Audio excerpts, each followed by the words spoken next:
Nagkaroon po ng pagkakataon na maka one-on-one ng GMA News si dating Police Senior Superintendent Cesar Mancao II kahapon.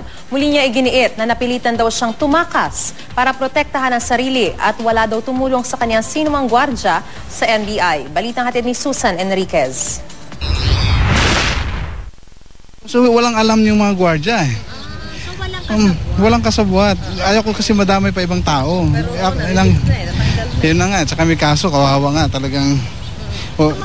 Hindi kasi hindi ako dumaan sa gate. Ito ay giniit ni dating Police Senior Superintendent Cesar Mancao II ng aming makapanayam sa isang lugar sa labas ng Metro Manila. Ipinakita niya ang isang susi at padlock.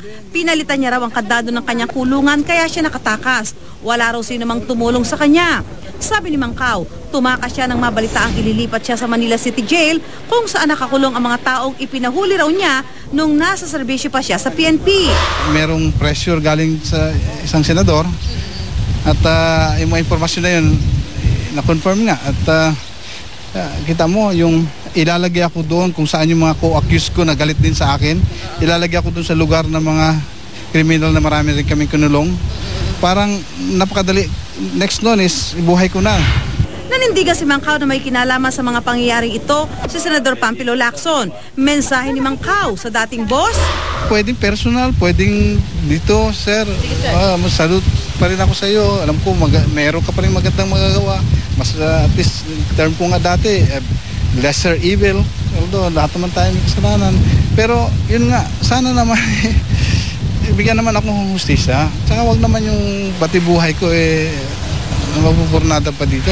Kung mayroon man daw siyang pinagsisisihan, wrong company siguro, wrong time, siguro mataas na narating ko ngayon kung hindi ako sumunod dyan sa mga utos na ganyan.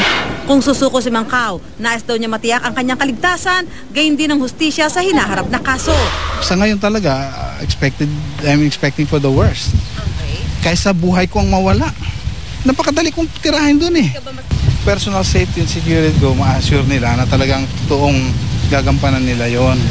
Sinusubukan pa rin ng GMA News na hinga ng pahayag si Senador Lacson, pero una na niyang sinabing ang pagtakas ni Mancao ay problema lang nito at ng kanyang warden. Susan Enriquez, GMA News.